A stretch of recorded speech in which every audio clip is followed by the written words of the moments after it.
Good morning. Today we are in Abu Dhabi. It is 8 o'clock in the morning. I got up at 5:30 due to jet lag. Did my hair, some glam. This is the view out the window today. I'm downloading vlog footage and we are headed out for an 8-hour tour of Abu Dhabi today. And I'm excited because we're gonna have the local food for lunch. And on previous days, our tour group wanted to have Chinese food. And I really was trying to get local food going. So yeah, I'm excited. Today we are at the famous mosque in Abu Dhabi. It is called the Sheikh Zayed Grand Mosque. Actually, what's so crazy about visiting the mosque at this time is that Nara Smith, Noah Beck, and a bunch of other influencers were also randomly in Abu Dhabi at this time. I think it's because there was a Prada event happening. But essentially, when you walk into the mosque, they do require and are very strict about what you wear. So we ended up going shopping. Well, can you wear it inside the mosque? Yeah, she said I can.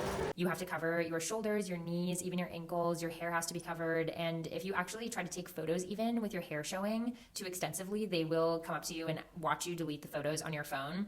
That happened to us multiple times because it was very windy this day and my mom's cover kept on blowing off her head, and then they would come up and request that we delete the photos. So you definitely have to have your hair covered. So I did buy this hair cover, but I intentionally wore this realization part dupe to the mosque so that I could have a cute outfit. And then I got this head cover up when I was there. My mom and all of her friends got these matching robes that she was wearing, but I wanted to be able to show my little style. Some fun facts that I learned: if you are trying to start a business in the UAE, you have to give 51% to a UAE local, is what the tour guide was calling it, but along the lines of citizen. So you can't be a foreigner and start a business in the UAE. And also they pay you per kid that you have. They also give you a house when you get married. So a lot of people are not that motivated to work if they're a local, is what the tour guide was saying. And you can have up to 4 wives. And I told the story about the wives going to lunch together at times. And there's even this one specific group of wives that sued the husband because this one wife told a joke that the other wife hadn't heard before. And the judge actually ruled in her favor. So ruled that for the next 2 months,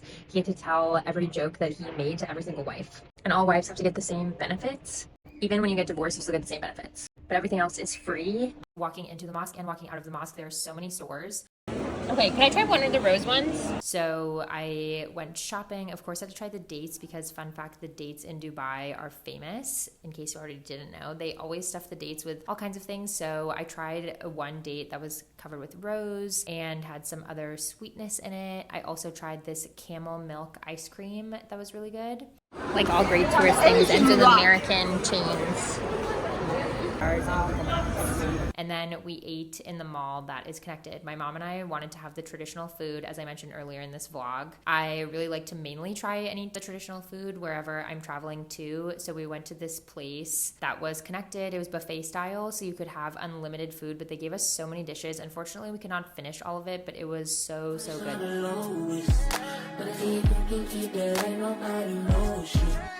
This date dessert that I had at the end of the meal and this Arabian coffee situation was truly the best. Black tea with cardamom, saffron, and milk. Then we headed to the palace in Abu Dhabi. It's called the Qasr Al Watan. It is the royal palace. It is where the sheikh lives today. There was previously another palace, but they turned that into a hotel.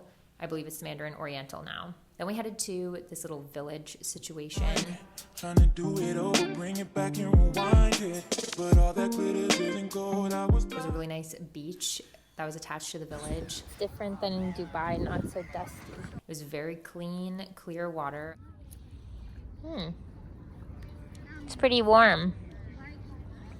It's a little fish. And then ultimately we made it inside of the actual palace. This was giving me inspo for my apartment because I loved the vibe inside. It felt so relaxed. And I really think it's the mixture of the rich textiles that the palace was comprised of. But I also think it was due to the color scheme, which was the blue, the gold, the white, that whole situation. And your apartment should be Khalifa style. Low key. Play with my emotions just because, no. All the times I played the fool for you, thinking we could put it back together. Thought we had forever, you never see my point of view. So many of the shelves are so empty. Then they had a collection of gifts that were given to the sheikh from diplomats of other countries, which was also really interesting because it made me think I should really step up my game when I'm going to visit someone with the gifts that I bring. Now we're going to the Louvre. That's the Louvre. Next, we headed to the Louvre in Abu Dhabi. So there are only Louvres in Paris and Abu Dhabi. It's definitely smaller than the Paris Louvre, but they cycle through artworks between the Paris Louvre and the Abu Dhabi Louvre, so it has a lot of similar artworks. And of course, they pay homage to things like the Mona Lisa that are at the Paris Louvre. My options come calling, just stop it, I'm trying. All that I can be for you. When you're not with me, it's hard because it's lonely. Honesty, I told them I'm in love. And crazily, there were so many animals just in the Louvre. Like there were these sea turtles, and they had a lot of these really pretty areas, even in the cafe and more chill outside areas. And there was a line to take pictures on this specific ledge. So I literally waited in line to walk out on the ledge and take pictures there. But the Louvre was a really beautiful experience. The entire city just felt extremely regal and a little bit more quiet luxury vibes than Dubai even, because I feel like Dubai is very much loud luxury and Abu Dhabi is more quiet luxury. And yeah, that's a wrap in Abu Dhabi.